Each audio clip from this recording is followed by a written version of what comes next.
समीचीन विकल्पों का सम्यक समाधान।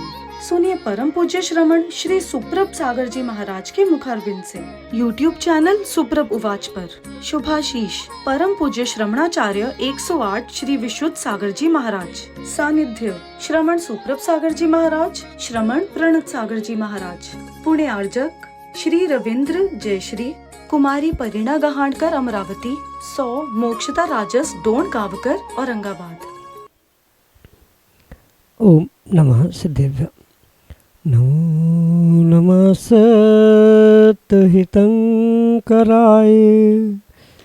वीराय भव्याम्बुजभास्कराय अनंतलोकाय सुरार्चिताय देवादिदेवाय नमो जिनाय देवादिदेवाय नमो जिनाय।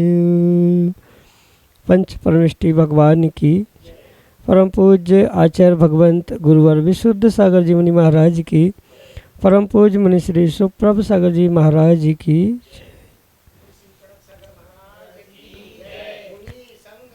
समीचीन विकल्पों का सम्यक समाधान। सम्यक ज्ञान की वह अनूठी विधा जिसके माध्यम से हम सभी अपने मन में उठते उन अनेकानेक समीचीन विकल्पों का सम्यक रूप से समाधान प्राप्त करते हैं, जो सम्यक समाधान हमारे अंतरंग को एक अनूठी सुख शांति की अनुभूति कराने वाला होता है, क्योंकि आत्मिक शांति ही आत्मा का वास्तविक सुख है। और ऐसे आत्मकल्याण की अनूठी विधा हमें परम पूज्य आचार्य भगवंत परमोपकारी गुरुवर विशुद्ध सागर जी महाराज के मंगल सभा से पर उन्हीं के सुयोग से परम पूज्य मुनि श्री सुप्रभ सागर जी महाराज द्वारा प्रतिदिन प्राप्त प्रदान की जाती है। तो ऐसे आत्मकल्याण की अनूठी विधा से आप भी जुड़ने का प्रयास करें और अपना समीचीन विकल्प भेजते हुए उसका सम्यक समाधान प्राप्त करें, क्योंकि संसारी जीवों के मन में विकल्प उठना स्वाभाविक है, लेकिन विकल्प किसी एक का होता है और समाधान सभी को प्राप्त होता है। तो आप भी किसी के समाधान के लिए सहयोगी बने और अपना आत्मकल्याण के साथ साथ परहित में भी सहयोगी हों। ऐसे आत्मकल्याण की अनूठी विधा को प्रारंभ करते हैं और आज के पहले विकल्प के लिए माची टीकमगढ़ मध्य प्रदेश से श्रीमती कल्पना जैन महाराज के चरणों में बारंबार नमोस्तु निवेदित करते हुए अपना समीचीन प्रश्न रख रहे हैं कि महाराज जी, यह जीव संसार में किन किन कारणों से परिभ्रमण करता है। हमारे समीचीन विकल्प का सम्यक समाधान करने की अनुकंपा करें। नमोस्तु महाराज जी, नमोस्तु। ओम नमः सिद्धम। परम पूज्य आचार्य भगवान गुरुवर विशुद्ध सागर जी महाराज जी की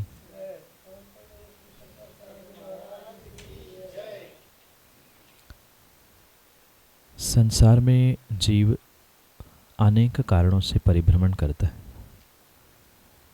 अगर उसे संक्षेप में या स्थूल रूप से समझने का प्रयास करें तो सर्वप्रथम कारण संसार में परिभ्रमण करने का जो परिवर्तन के रूप में आचार्य भगवंतों ने कहा है, वह 5 प्रकार के परिवर्तन हैं जो जीव प्रति समय प्राप्त करते हुए संसार में घूमता है। जैसे द्रव्य परिवर्तन, क्षेत्र परिवर्तन, काल परिवर्तन, भव परिवर्तन और भाव परिवर्तन। इन 5 कारणों से ही मुख्यतया जीव इस संसार में परिभ्रमण करता है। जो ये 5 प्रकार का संसार या 5 प्रकार के परिवर्तन कहे जाते हैं, इनमें से अगर कोई मुखिया है, अगर कोई मुख्य है, तो वह भाव परिवर्तन। इसलिए जीव अपने मन के परिणाम और भावों से ही इस संसार में अनादि से भटकता आया है। जो कर्माश्रव के लिए 3 निमित्त कहे हैं, मन, वचन और काय, इन तीनों कारणों से ही जीव को कर्म का आश्रव होता है। फिर मिथ्यात, अविरति, प्रमाद, कषाय, योग, इन 5 निमित्तों से आश्रव किए गए कर्मों का बंध होता है और इस आश्रव बंध तत्व के कारण से ही जीव अनादि से संसार में परिभ्रमण कर रहा है, जिसे भाव परिवर्तन, भाव संसार के रूप में कहा जाता है। जैसे जैसे जीव परिणाम करता है, मन में सोचता है, विचार करता है, वैसे वैसे कर्मों का आश्रव बंद होता है और वही उदय में आते हुए उन स्थानों पर वह संसार में परिभ्रमण करते हुए देखने में मिलता है। मात्र मन के भाव ही नहीं अपितु शरीर से और वचनों से भी वह जो जैसा कार्य करता है वैसे ही कर्म का आश्रव होता है, और जैसा कर्म का आश्रव बंद होता है वैसा ही वह भविष्य में उदय में आते हुए जीव को इस दुखदायक संसार में परिभ्रमण करने के लिए, भटकाने के लिए निमित्त बनता है। इसलिए ये सच्चाई समझे कि संसार में किसी जीव को भटकाने के लिए बाहर के कोई निमित्त नहीं, अपितु व्यक्ति का स्वयं का प्राप्त जो क्षयोक्षम है, चाहे वह मन रूप हो, वचन रूप हो, काय रूप हो। मन वचन काय से जो वह मिथ्यात, अविरति, प्रमाद, कषाय और योग इन साधनों को प्राप्त करता है, उसके कारण से कर्मबंध होना, जिसके कारण से संसार का परिभ्रमण कहा जाता है। इसलिए स्थूल रूप से इन वर्गों में उसे बांटा तो जा सकता है, पर अगर सूक्ष्म रूप से देखा जाए तो संसार परिभ्रमण के एक नहीं, अनेक नहीं, अपितु असंख्यात कारण बन सकते हैं, असंख्यात भेद बन सकते हैं। पर स्थूल रूप से आश्रव के तीन भेद, मतलब आश्रव के लिए तीन कारण कहे, जो मनवचन काय ये योग मिले हैं, इससे आश्रव यानी कर्मों का आना होता है, और आए हुए कर्म आत्मा में चिपक जाते हैं जिसे बंध कहा जाता है।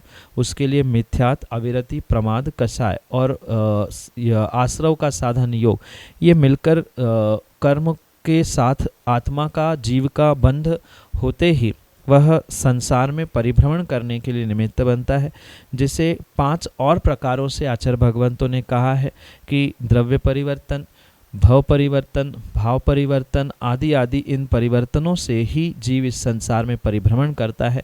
इन सबका मुखिया, जैसे मैंने पहले भी कहा, सबका मुखिया यानी अगर एक ही मात्र कारण समझे तो सबसे श्रेष्ठ कारण संसार परिभ्रमण का, सबसे पहला कारण संसार परिभ्रमण का व्यक्ति का मन, व्यक्ति के भाव, व्यक्ति के परिणाम है। वह जैसे जैसे सोचता है वैसे वैसे कर्माश्रव बंद होते हुए इस अनंत संसार में वह आज तक भटकता आया है, और आगे भी जब तक उसके मन वचन काय रूपी योगों पर कंट्रोल नहीं होगा तब तक संसार में ही परिभ्रमण करता रहेगा। यही आपके लिए सम्यक समाधान। श्रीमती वीणा वाकलीवाल, छिंदवाड़ा, मध्य प्रदेश से महर्षि के चरणों में बारंबार नमोस्तु करते हुए कह रहे हैं कि महर्षि, क्या मोर सर्वाहारी है या मांसाहारी? क्योंकि शास्त्र के स्वाध्याय के समय ग्रंथ में हमने पढ़ा था कि मोर सांप खाता है। कृपया हमारे समीचीन विकल्प का सम्यक समाधान करने की अनुकंपा करें। नमोस्तु महाराज जी, नमोस्तु।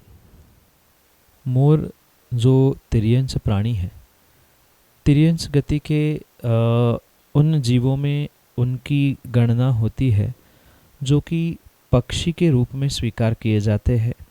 पंख होना, उड़ना, आना, चोंच आदि होना, ये उन तिर्यंच पक्षियों की कुछ विशेषताएं होती। और जो ऐसे चोंच वाले पक्षी होते हैं, स्वभावतः उनका भोजन पूर्ण रूप से मांसाहार के रूप में ही होता है। भले ही बड़े बड़े मांस के टुकड़े खाते हुए व्यक्ति ने उसे देखा हो ना देखा हो, पर आप देखना जितने भी चोंच वाले पक्षी हैं वे नियम से कहीं ना कहीं छोटे छोटे जीवों को खोज खोज कर खाने का ही प्रयास करते हैं। मुर्गी हो, मोर हो या कौवा, चिड़िया आदि जितने भी ये चोंच वाले पक्षी होते हैं वे पूर्णतया मांसाहारी ही होते हैं। मांस का अर्थ मात्र किसी बहुत बड़े तिर्यंच के मांस कलेवर को खाना नहीं, छोटे छोटे जीवों को भी खाने वाले, जैसे इल्ली है या मरे हुए जीवों का कलेवर है, इनको तो खाते हुए तिर्यंचों को और विशेष करके इन पक्षियों को देखा ही जाता है। बिल्कुल उसी प्रकार से मोर भी पूर्णतया मांसाहारी ही है।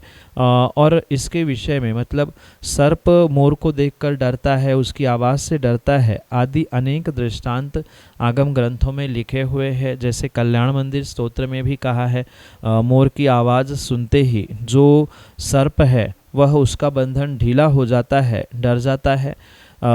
इस प्रकार से ही ये उल्लेख आगम ग्रंथों में मिलते हैं। पर ये सत्य है कि उनका वैर, जैसे सर्प और नेवले का वैर प्रसिद्ध है, ऐसे ही मोर और सर्प के विषय में आगम ग्रंथों में उद्धरण प्राप्त होते हैं। ये सर्वाहारी का नहीं अपितु मांसाहारी का ही प्रभेद उन मोरों के प्रजाति या तिर्यंच में स्वीकार किया जाता है।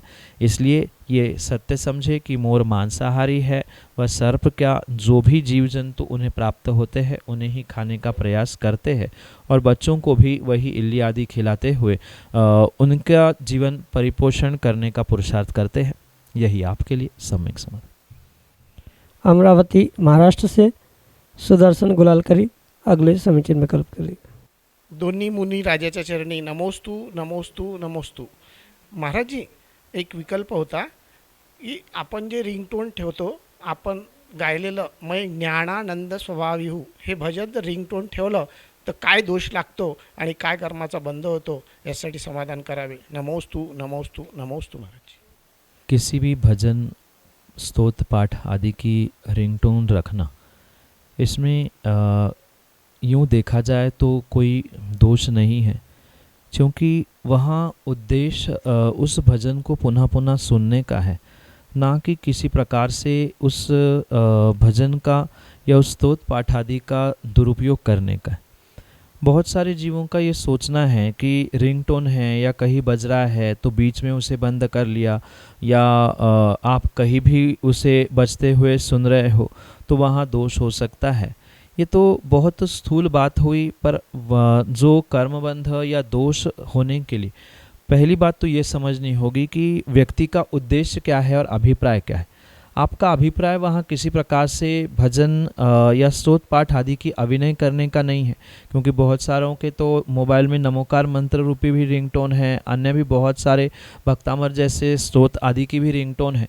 तो वहाँ व्यक्ति का उद्देश्य मायने रखता है कि आपका उद्देश्य क्या है, किसी प्रकार से उसकी अभिनय करने का उद्देश्य है या मात्र लोगों को दिखावे के लिए ये किया जा रहा है। ये समझते हुए ही उसके गहराई में जाते हुए दोष का कथन किया जा सकता है, पर सामान्य रूप से उसे पुनः पुनः सुनना, उससे एक आध्यात्मिक भावना जागृत होना, ये उद्देश्य होने के कारण से वहाँ किसी भी प्रकार से ऐसी रिंगटोन आदि लगाने से उसे बजते हुए बंद करते हुए दोष लगने की आवश्यकता नहीं है, क्योंकि कई बार भजन भी बजते बजते बंद हो जाता है, बंद किया जाता है, तो वहाँ भी सर्वथा दोष लगना चाहिए था, पर ऐसा वहाँ उद्देश्य ना होने के कारण से दोष पाप आदि नहीं लगता। ऐसे ही रिंगटोन में भी उद्देश्य आपका अच्छा है, पुनः पुनः सुनने की भावना है, हम ही नहीं अपितु सभी उनको सुने, ये उद्देश्य होने के कारण से वहाँ प्रभावना का उद्देश्य है, और प्रभावना के उद्देश्य में थोड़ी बड़ी भूल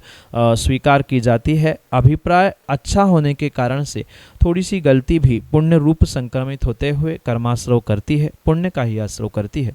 यही आपके लिए सम्यक समाधान। अनमोल जैन अमरावती महाराष्ट्र से अगले समीचीन में कल्प। दोन्ही महाराजांना नमोस्तु नमोस्तु नमोस्तु। महाराज जी, माझा प्रश्न असा आहे की महाराज जी, मोबाईलमध्ये जे ग्रुपवर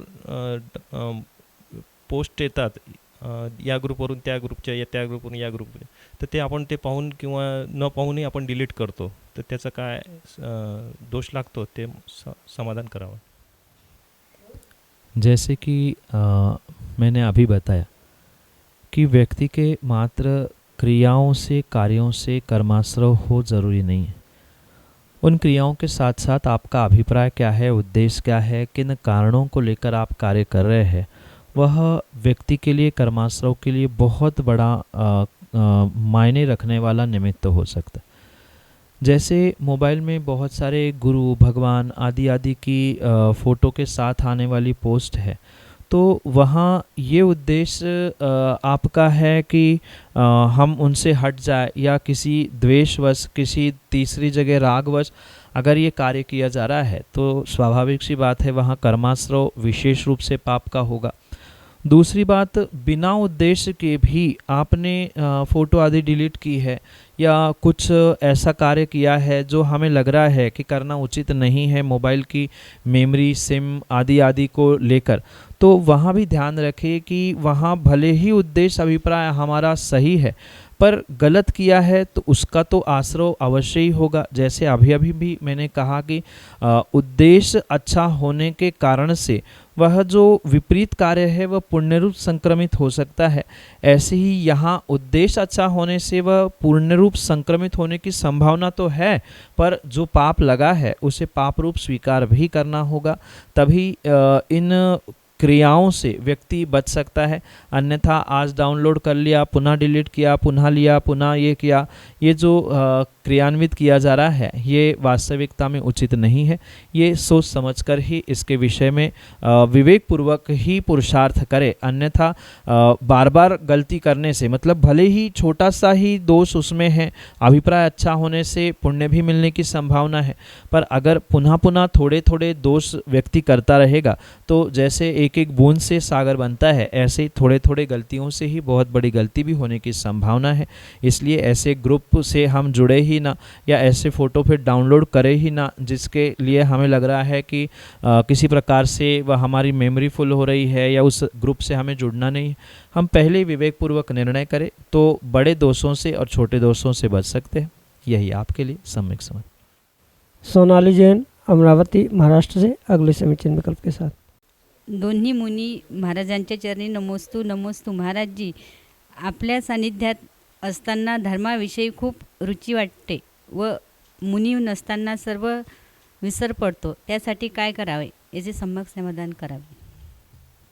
माँ, जैसा निमित्त सामने होता है वैसे ही व्यक्ति के नैमित्तिक के रूप में भाव बदलते हुए देखने में मिलते, क्योंकि हमारे आचार्यों ने जिनागम में स्पष्ट कहा है कि व्यक्ति के भावों में, व्यक्ति की क्रियाओं में द्रव्य, क्षेत्र, काल और भाव, इन तीनों का बहुत बड़ा प्रभाव होता है।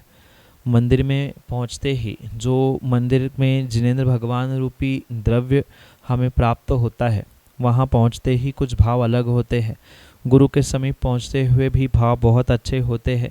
ये द्रव्य की प्रत्याशक्ति, यानी उस द्रव्य की, उस व्यक्ति की, उस जीव की, उस क्षेत्र स्थान आदि की नज़दीकता के कारण से होने वाला ये प्रतिफल है जो पुनः पुनः प्राप्त करने की आवश्यकता है। क्योंकि ये तो स्वाभाविक सी बात है कि जिसके साथ रहते हैं वैसे ही भाव होते हैं। साधु संतों के पास रहेंगे, तीर्थ क्षेत्रों में रहेंगे तो बहुत अच्छे भाव होते हैं। वही घर जाते हैं, परिवार में मित्रों के साथ रहते हैं तो उनके ही जैसे परिणाम होने लगते हैं, राग द्वेष बढ़ता है। तो ऐसी स्थिति में पुनः पुनः गुरु का सानिध्य प्राप्त करने का पुरुषार्थ करने की आवश्यकता है। पुनः पुनः उन की गई क्रियाओं को, मतलब गुरु सानिध्य में जो हमने आनंद लूटा था, जो हमने भावों की विशुद्धि को प्राप्त किया था, जो जो क्रियाएं की थी उन्हें पुनः पुनः याद करने की आवश्यकता है, जिसके माध्यम से हमारे परिणाम पुनः स्थिर होने की संभावना है, बहुत अच्छे होने की संभावना है।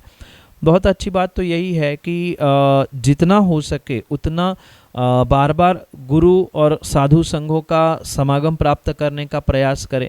नहीं कर पा रहे हैं तो कम से कम जो पुराने समय में या पिछले दिनों में हमने गुरु के सानिध्य में रहते हुए कुछ विशेष घटनाक्रम कार्य किए, उनको स्मरण करने से, उन्हें याद करने से भी जो समय है वह अच्छा हो सकता है।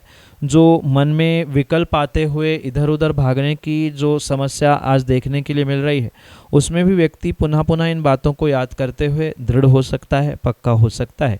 इसलिए बहुत अच्छी बात है कि हम समय समय पर गुरु दर्शन, साधु समागम प्राप्त करने का प्रयास करें और उतने अंतराल में, यानी जब तक नहीं कर पा रहे हैं तब तक जो काल हमने उनके समागम में, सन्निधि सानिध्य में बहुत आनंद के साथ बिताया है, उनको याद करते हुए पुनः पुनः उन्हें प्राप्त करने की भावना भाए।